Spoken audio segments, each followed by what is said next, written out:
is one of my guys that was referred to me. I dropped the ball. We have this saying, no drop balls at Grasshopper, and I just dropped the ball. But anyway, word of mouth. You know, some contractors are saying people are wanting the cheaper option more often. How are you guys handling repairs? Is there anything that you're doing differently this last year, last couple of years regarding repairs and trying to turn them into full replacements? I believe that people still want to spend money on their house. I look at my experience. My wife, I take her to get a new refrigerator, and do you think she gets the basic fridge with no ice maker?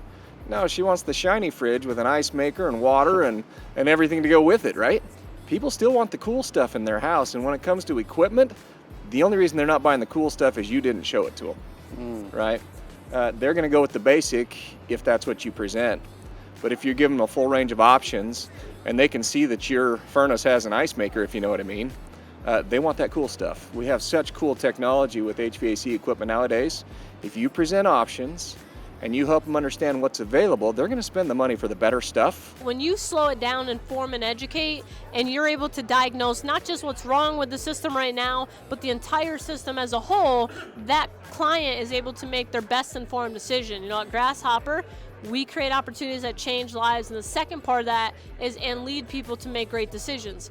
How we lead people to make a great decision is by slowing it down, building the relationship, informing and educating, and finding out what's important to them. But we can only do that if we diagnose the home, the family, and the whole system. So it's making sure you're slowing it down to maximize every possible opportunity. The way that I would do it is there's the expensive way and the economic way, you know, because during a recession, that is what you may have to learn how to go a little bit more bold on, which is okay as long as you have a sweetness and pure motive behind it. But there's an expensive way and an economical way. By the way, this is true. The expensive way would be to repair now. And the reason being is because either way, you're going to have to replace in the future. You're paying for the repair and the replacement and maybe a couple other repairs on top of that with inflation that we're going to experience.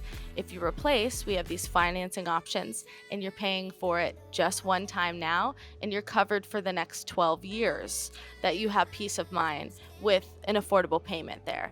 So it's just making it very clear, and it is the truth, that it is more expensive to repair than it is to replace the system. It can go both ways. I mean, if you get the repair, you still, at the end of the day, you still have a 19-year-old system, right? So the efficiency isn't there. So when it comes to replacement, repair, we'd like to give them that option. You know, we can save you more money on the efficiency of this by going to something new rather than repair it. And then we'll go back to the financing, right? Financing is another big thing in this situation too, because now we can finance everything out for them, right? We can do 12 months no interest. So, you know, we got a $1,200, $1,300 repair, you know, but I can break it down in a 12 months no interest payment, you know, using somebody else's money for 12 months, you know, get you through this year if you're being worried. So we really rely on financing a lot. Well, it's up to them. That's the great thing is, because everyone's watching their dollars, like I said, then we need to still give them those options. Like for me, being the service and sales manager, when my technicians roll in, the last thing we want to do is sell a new system to a customer. If that's what they want and the venue or the avenue that they want to explore, then that's great. Then we'll step up and explore that. But first and foremost, if we're called out there for a service call, that's our job. Is my technician's job is to roll out, zoom out as we call it, look at the entire, not just the system, like for us we're heating cooling, so not just look at the entire heating cooling system or HVAC system, but also look at the whole house, talk to the homeowner, indoor air quality, all that kind of stuff. Just really zoom out and look everything over, and then we do those 6 options, whether it's talking about replacement or talking about repairs. And again, that way there's a premium all the way down to an economy option. That way the customer can choose what's best for them. And then if they start to talk about that, about, hey, you know, how much more for a new system, or should I just get a new system? Ultimately, it's up to them to decide. Yes, my technicians and our job is to advise the customer. You know, when you're repairing something, you're spending money. When you're replacing something, it's an investment. So, and everyone looks at that differently with it. My father-in-law, once a vehicle gets past its powertrain warranty, it gets traded in for a brand new one. Me, I'll drive something until it's dead in the water. It's just difference in priorities and times in our life. Actually giving them options and choices and really changing the culture of your team members' mindset, whether it be a repair or a replacement.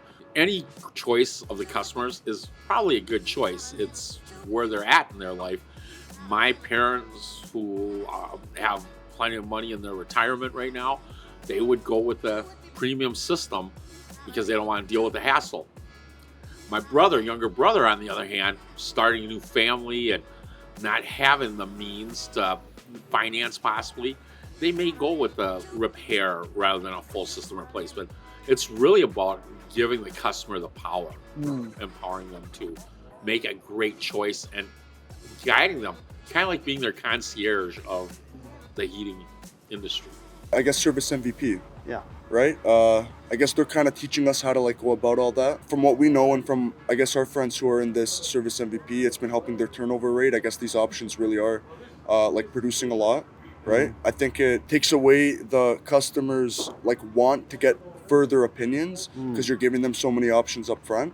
That's kind of the way that we're tackling this. We're using this program to try to help us, I guess, with where the economy is going. Because obviously sales are going to start getting harder. But with this approach, it seems like it works really well.